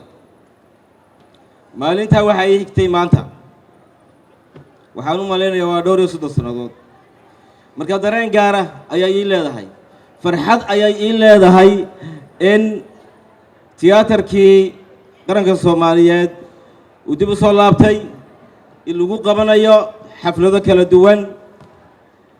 waxa kaloo dareen gaar ah ii leh in aan hor istaago arday Soomaaliyeed oo maanta ka qalin bedelanaysa kulliyadihii ay dhiganayeen in badan ayaan ka qayb galay wadamo kale oo kala duwan arday qalin jabinaysa laakiin arday tiradoodu inta leeg yihiin oo Soomaaliya gudaheeda ka suurta gashay maanta inay ka qalin jabiyaan ama ka qalin bedeshaan kulliyada ay dhiganayeen dareen gaar ah bay leedahay aad iyo aad ayaan ugu faraxsanahay aad iyo aad ayaan idinku hambalyeynayaa ardayda waalidiinta macallimiinta inta marka laga soo gudbo dhammaantiin waxa barateen waa cilmi cilmigana sidii ay sheegeen ustaad cali iyo cabdilcasiis runtii waxa weeyaan allah subxaanahu wa tacaala waxa uu ku galladaa cidda uu jeclaystay kor ayaanu ugu qaadaa oo cilmigu kor buu ku qaadayaa waxay yidhaahdaan carabtu alcilmu yabni bayta laa qawaacida leh yacni guri bilaa tiirara cilmi ayaa taagaa adduunkuna wuxuu ku taagan yahay waa labo waa cadaalad iyo cilmi haddii cadaalad la waayo soomaali waxay tidhi rag cadaalad waayey sidii cawsha kala yaac waa la kala diraya waa la tegaya haddii cilmi la waayana waa la dumaya marka waxaynu u baahan nahay cilmiga aynu baranay in aynu dabaqno ayaynu u baahan nahay dhammaan ardayda ka baxday af soomaaliga si gaara ayaan ugu tahniyadaynayaa sababtoo ah anigu waxaan ahay arday ku soo bartay dugsi hoose dhexe af soomaali sidaas daraaddeed waxaan u iloobay in aan maqlo af soomaali iska dhaaf in muxuu haayay wax lagu bartay in af soomaali lagu hadlo ayaa naga guurtay sidaas daraaddeed aad iyo aad ayaan uga hambalyaynayaa ardayda ka qalan jabisay af soomaaliga af soomaaliguna waxa uu u baahan yahay in dib loogu noqdo in la hagaajiyo in fara badan cabdulla mansuur shaqo fara badan ayuu ka qabtay isaga iyo rag kale oo keyrkiisa waxaan jeclaa maanta inuu goobta joogo maxamed faarax idaaja oo aan maalin dhawaad isagana ku arkay airportka waan jeclaan lahaa ragga af soomaaliga isaguna ka shaqeeya ayuu ka mid yahay luuqaduna had iyo jeer waxa ku dhaca muxuu ahaayey kelmadaheeda way isbedelaan kelmado ayaa laga guuraa kelmado ayaa loo guuraa caalamku uu socdaa luuqadana waxbaa ku darsama waxna way ka dhacaan innaga af soomaaligeena ilaa hadda waxaynu taagannahay halkii dowladdii siyaad baray kaga dhacday wax iska bedelay ma jiraan kelmado ayaa jira la soo kordhiyo kelmado ayaa jira la barbixiyo waxaynu barbixinaana ma jiraan waxaynu soo kordhinaana ma jiraan jugjug meesheeda joogooyaan marka waxaynu u baahan nahay maanta in aynu ku farxno ardaydeynnaas ardayda qalin jabisay dhammaantood waxa weeyaan inta cilmi la baray in suuqa lagu sii daayo ma aha dowladda mas-uuliyad baa ka saaran xukuumadda ardayda qalin jabinaysa waxaa laga rabaa in ay siyaasad ka yeelato dowladduna insha allahu tacaala siyaasad way ka leedahay siyaasaddeedaas ayaa muxuu ahaye idin soo gaari doonta ay dowladdu ka leedahay ardayda qalin jabinaysa ee soo baxaysa sanad kasta laakiin macnaheedu maaha in ay ardayduna isku hadleeyaan dowlad dalka waxaa ku dhacay burbur waxaa ku dhacay qaranjab waxaa ku dhacay qabjab waxaa ku dhacay inuu ka bixi gaaray khariidada adduunka laakiin maanta waxaynu taaganay meel aad u qurux badan meel aynu muxuu ahaayey arday qalin jabinaysa oo jaamacada ka baxaysa oo mustaqbal ifaya muxuu ahaayey leh ay noo soo baxeen saas daraaddeed waxaan rabnaa ilmahaas iyaguna qalin jabiyey inay iyaguna isku tashadaan oo nin kastaaba wixii uu muxuu ahaayey qaban karo uu qabto dowladdana muxuu ahaayey insha allahu tacaala siyaasad ayay idinka soo gaari doontaa ay ka leedahay dhallinyarada qalin jabinaysa jaamacada ka baxaysa intaa marka laga baxo bahda waxbarashada ee brivatka ah ee inta badan muxuu ahaayey jaamacadaha abuurta ama muxuu ahaayey iskuullada abuurta waxaa loo baahan yahay in aynu samayno iskuullo farsamo gacmeed uma baahnin keliya inaynu dhigano theory ama science waxaynu u baahanay inaynu iskuulladii farsamo gacmeedka bilowno in aynu ka shaqaysino iskuulladii lagu dhigan jiray muxuu ahaayey nijaarada ama muxuu ahaayey wildanka ama muxuu ahaayey dhismaha whatever wuxuu doonaba ha ahaado iskuulladaas in laga shaqaysiiyo ayaa loo baahan yahay xirfad dalka lagu dhisayo halkaas ayay ka soo baxaysaa laakiin ninka maanta af soomaaliga bartay ama dhaqaalaha bartay ama sharciyada bartay ama siyaasadda bartay intuu misbaar iyo loox qaato guri i dhisi maayo ninka injineerka ah oo injineernimada soo bartayna iima dhisayo waxaan u baahanahay technical waxaan u baahanahay dad technical ah oo ka shaqeeya wax allaale iyo wixii muxuu ahaayey dalku technical u baahnaa sidaas daraaddeed waxaan dhiirigelinayaa in muxuu ahaayey iskuulladaas ay furmaan oo bahda ganacsatada ee ka shaqaysata iskuullada privatka ay ihtimaam siiyaan arrinkaas sidoo kale in jaamacadaha lagu soo daro diblomaad ka hooseeya baajka oo iyagana lagu dhigto farsamada gacanta aad iyo aad aad ku hambalyaynayaa allana subxana wa tacala waxaan ka baryayaa inuu cilmigiina idinku anfaco inuu muxuu ahaayey aqoontiinaas uu idinku muxuu ahaayey guuleeyo horena aa uga socotaan oo aydan istaagin qalin bedelashadu macnaheedu maaha inaad halkaa istaagto waxaa laga rabaa inaad cilmi baaris hore u sii wado weliba qolada af soomaaliga baratay waxaa la rabaa in ay halkaa ka sii socdaan in ay master bilaabaan ay raadiyaan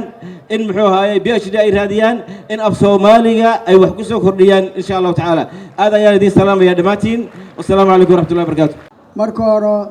aad iyo aad aniga wax ii furan ma jiraan wax walba waa la sheegay jaamacadda waa laga sheekeeyey Mustafa ka sheekeeyey broseska soo martay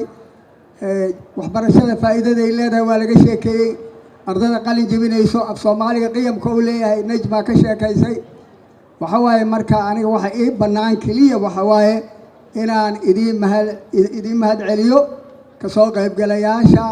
meeshaan oo waqtigooda qaaligaana siiyey ayaan leeyahay oo ugu horeeya guddoomiyaha mataqaanaa aqalka sare Ustaad Cabdi Xaashi oo nin qoraana ahay runtii mataqaanaa buugag asiga uu qori jiray ayaan markaan buugta UNESCO aan qoraaye ayaan ka xiga jiray qoraallo buuggaas markaa waa xustaa buugta uu qori jiray waxaa ka mid ahay ibso dhaqankaaga buug la yidhaah ayaa ka mid ahay marka intaan raadiyo quotationaa ka soo qaadan jira markaan buugta qori jiray marka abaalkaasna uu leeyahay wuxuu dhigay ummadda Soomaaliyeed horey uga faa'iidaysatay waxa waaye marka mahaddaas muuqaba waa u mahad celinaa waxaan kaloo u mahad celinayaa guddoomiyaasha ministerska ama mataqaanaa muxuu ahay xildhibaanada iyo wasiirada iyo wasiir ku-xigeenada iyo agaasimayaasha iyo mataqaanaa waalidiinta iyo dadka kale oo sharafta leh oo ka soo qayb galay munaasabadan ayaan aad iyo aad ugu mahad celinayaa waxaan si gaar ah ugu mahad celinayaa ardayda qalin jebisay sababtu waxaan ogsoonahay ardadan waqti dheer ayay ku qaadatay inay wax barato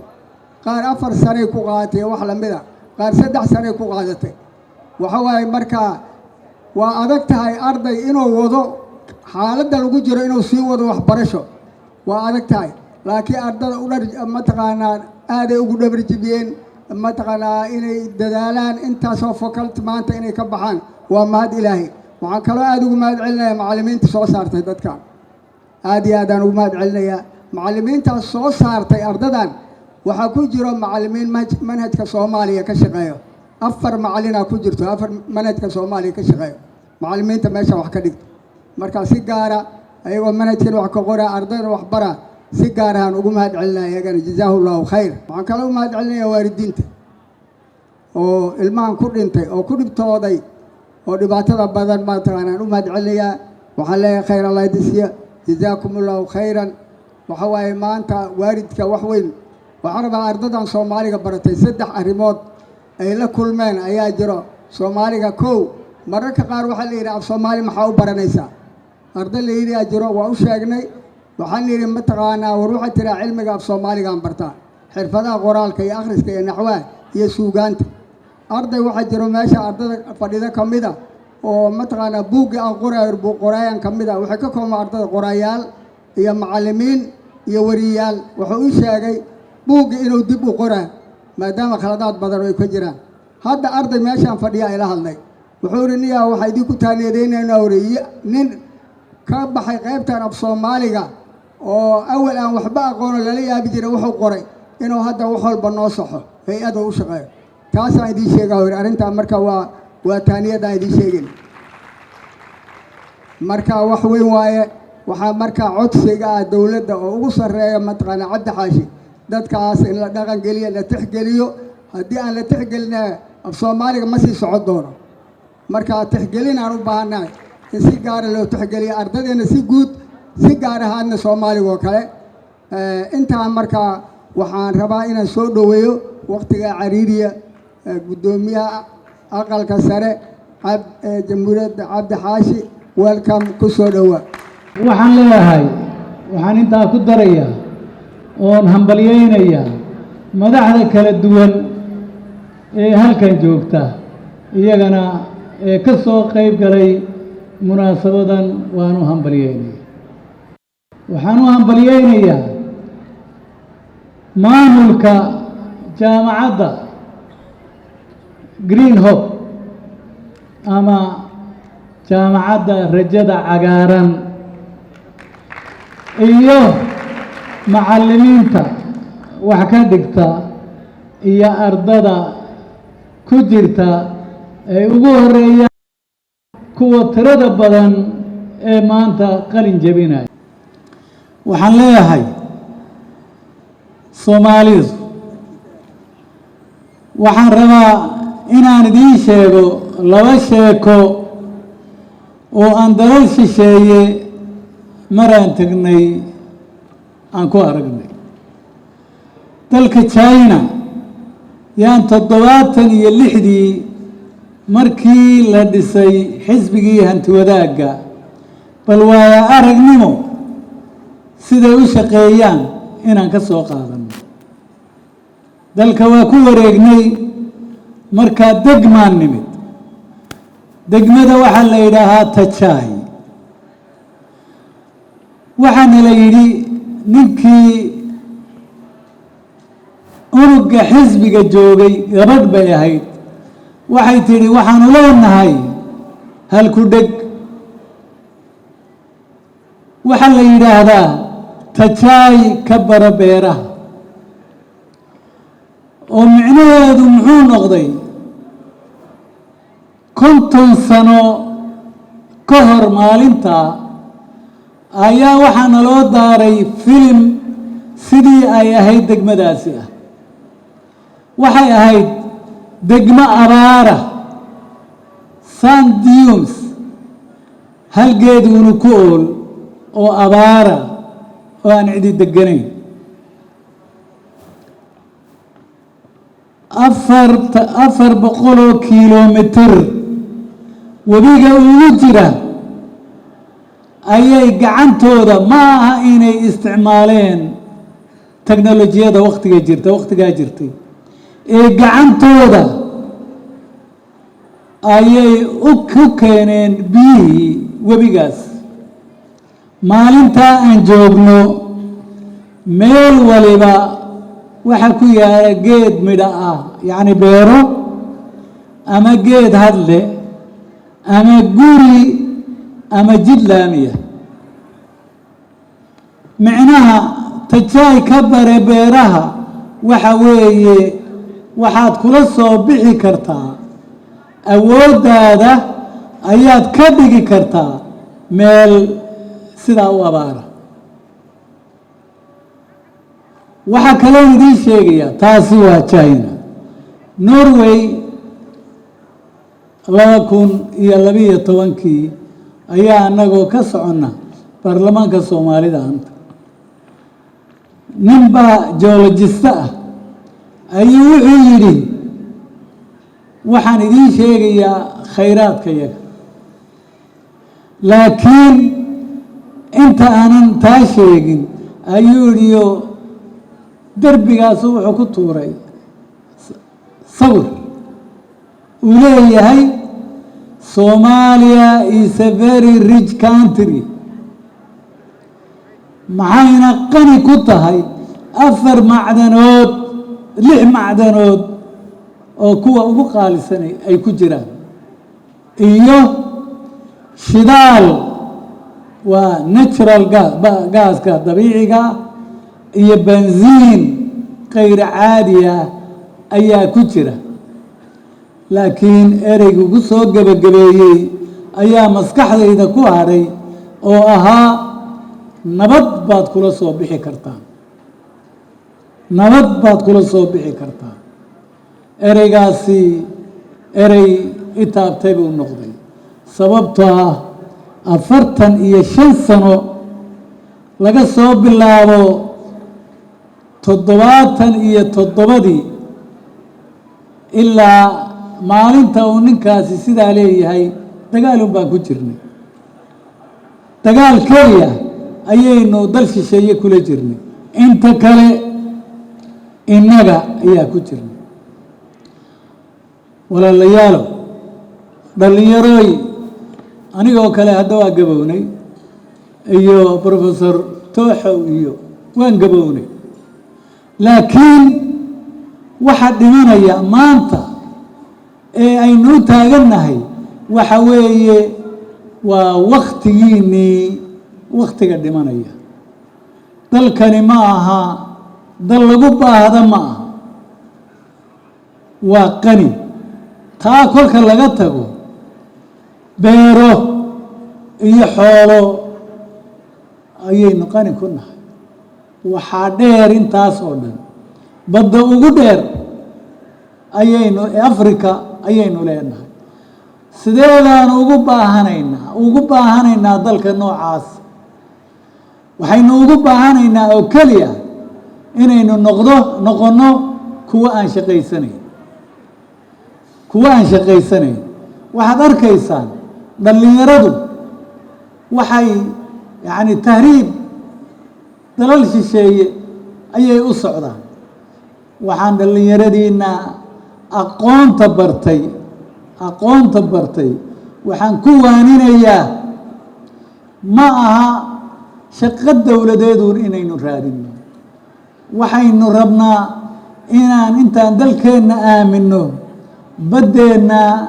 sidaan wax uga soo bixi lahay wasiir ku-xigeenkii wasaaradda gaadiidka cirka iyo dhulka erey uu yidhi ayaan aada u taageeraya oo ah ma aha inaynu yacni jaamacadaha keli ah oo aynu yacni degrees aqoon sare un qaadanayno waxaa fiican inaynu samayno macahdiyo kolliyado soo saara farsamo yaqaano aynu dalkeenna kagala soo baxno khayraadkiisa aynu ku noolaano waxaan filayaa jaamacadda green hope waan u mahad celinayaa sababtu waxa weeye waa kolliyadda waa jaamacadda af soomaaliga ka dhigtay inuu noqdo af soomaaligu luqadda wax lagu baranayo waxa weeye haddaynu taariikhda dib u raacno dadkeennu adduunka kama taariikh yara kuwa kuwaanku sano sheeganaya taariikhdooda la mid baynu nahay laakiin waxaa inaga halkaa ina dhigay afkeennu ma qormin hadda ka hor waxay naga qoraana waxay noqdeen dad ajinabi ah oo waxay inaga yaqaaniinba ay yar tahay in yaroo waktigii gumaysiga ayna haysteen ayay wax ka qorayeen laakiin ma oga oo ma yaqaaniin soomaali maxay tahay ma yaqaaniin waxaan isleeyahay maanta dhallinyaradiina af soomaaliga ku qalin jabisay waxa idiin yaalla idinka iyo akademooyinka jira oo aga ay ka mid tahay ee tadhaqanku ay ka mid tahay ee tiyaatarkan iyo abwaaniintiisu ay ka mid yihiin inay af soomaaliga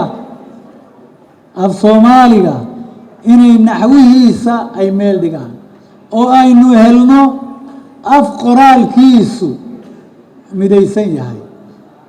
oo degaan kasta oo la joogo isku si loo qoro sababtu waa maxay lahjadaa lagu hadlaa ku hadalka kolka dee lahjadaha cid waliba lahjada ay degaankaa ay joogto sida looga hadlay u hadli kartaa laakiin qoraalka in la mideeyo oo meel kasta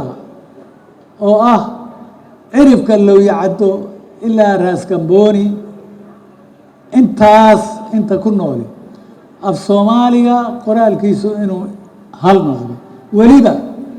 waan ka sii durkinayaa oo hadda waxa weeye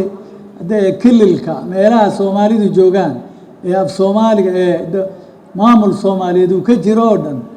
in la mideeyo hadda jigjiga university jaamacadda jigjiga iyo jaamacaddan hob waa xiriir bay leeyihiin waxa weeye kolkaa waxay u baahan tahay in si midaysan af soomaaliga qoraalkiisa loo mideeyo oo laga shaqeeyo waxaan leeyahay aada iyo aad jaamacaddani waxa weeye waxaan filayaa waa jaamacaddii u horeysay dhalinyaro Soomaaliyeed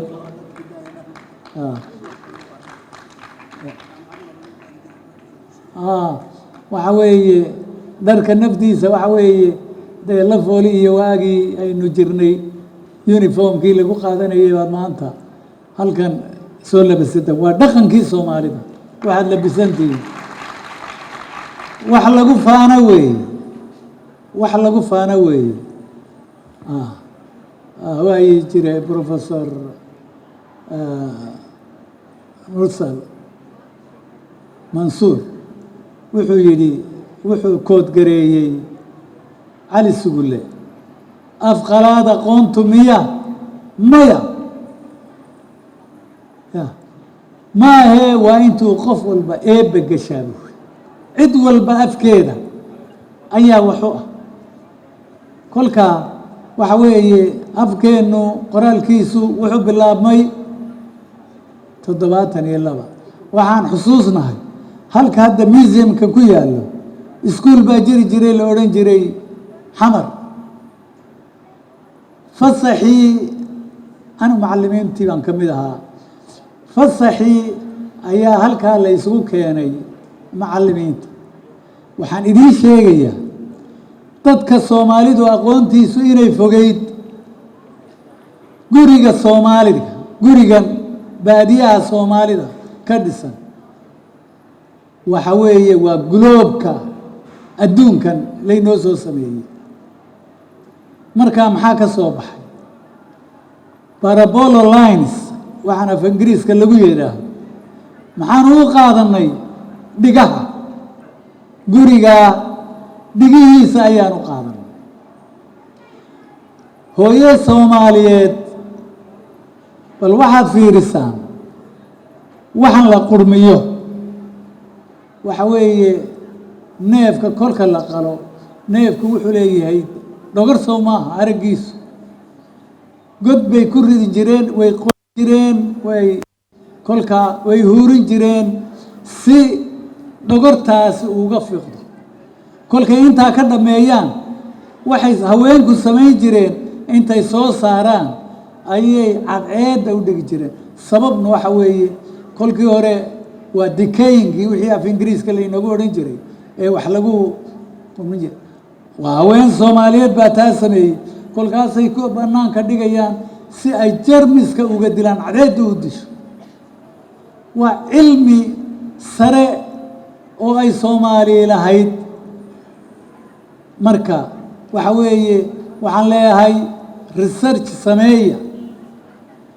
oo researchigiinu ha noqdo bal Soomaalidii hore raadkeedii ha la raadiyo wax badan baynu arko kuwa barta caafimaadka de Soomaali waxay lahaan jirtay dhakhaatiir bay lahaan jirtay waa ma aha dhakhaatiirtan hadda caalamka socota maahe dhaqan oo dhaqan wax lagu daweyn jiray dhir baa wax lagu daweyn jiray waxyaalihii ay isticmaali jireen yani in dhalinyarada barata culuntan cilmiga caafimaadka inay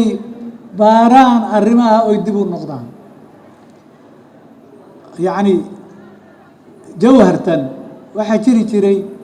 nin kaba lafaha jaba siduu ku kabi jiray muxuu ku kabi jiray siduu samayn jiray inaynu raadino weeye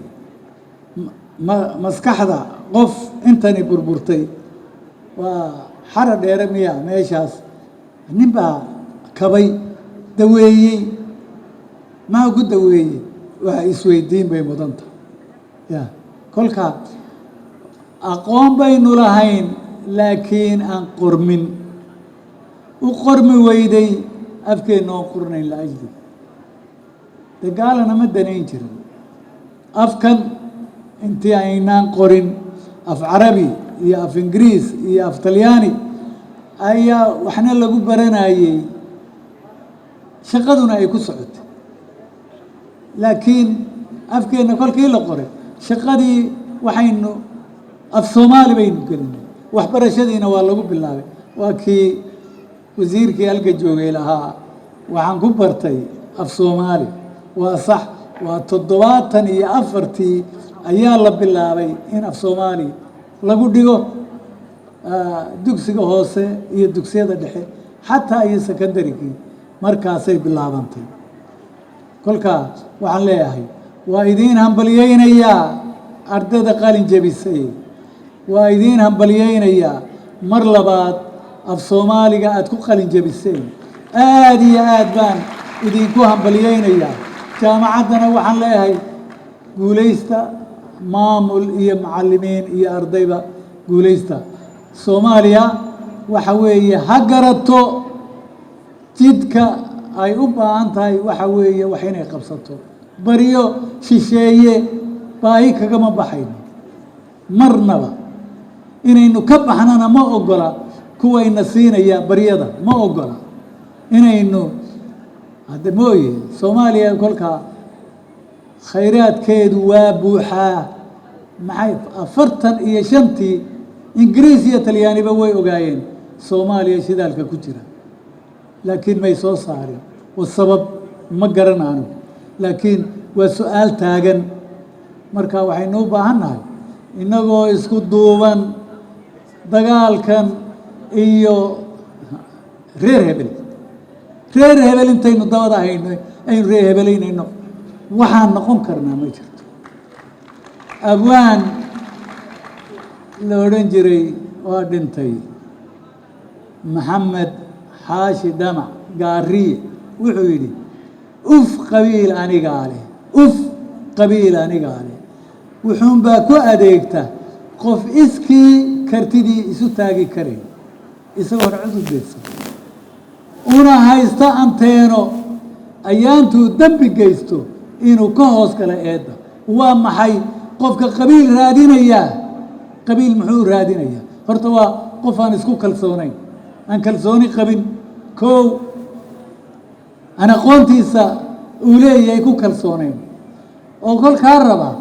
inuu qof yacni reer hebel la yidhaha raadsada uu yidhaha waxii doona ama hadda kolkuu khalad galana tallaayaa reer hebel ay yidhaahda dhallinyarooy anuu idinkaan idinla hadlaya dhallinyarooy idinkaan idinla hadlaya waxa weeye qabiil laydinku kala kaxeeyaa laysku kiindiraa horumar jiri maayo marka diida ciddii qabiil idin kala kaxaynaysa isku duubna hal ahaada waxaan ku soo gebagabaynaya nin baa beeraley ah ayay daruuri korkiisa ka hoortay daruurtii kolkay hoortay beertu waa ka oomanayd aad buu u farxay oo halkaa dee inay ku da-ayso ayuu halkii soo dhigtay laakiin daruurtii meelaan ka fogeyn isaga beertiisa ka baxsan ayay ku da-day wuu maansooday cirka meel dushaada ah ileen dooxid lama gaadhin ileen looma doogdhaba hadhuun rooban kugu daadan ileen meel aan dani kaa wadayn lagama doog raaco yacni waxa weeye halkaa kolkay daruurtu taagnayd ay hoortay hadduu awood u leeyahay intuu dalooshaday usoo diilahay male ya waxa weeye kolka micnuhu wuxuu ku fadhiyaa dadaal aynu kaga baxno dhibaato intaasaan kusoo gabagabaynayaa aada iyo aad baad umahadsantihiin maanta sharaf bay ii tahay inaan intaasoo dhallinyaro oo tiradaa leeg intaan hor imaado aan ereygayga idhaahdo aada iyo aad baad umahadsantihiin jaamacaddana waxaan leeyahay guulaysta mahadsanid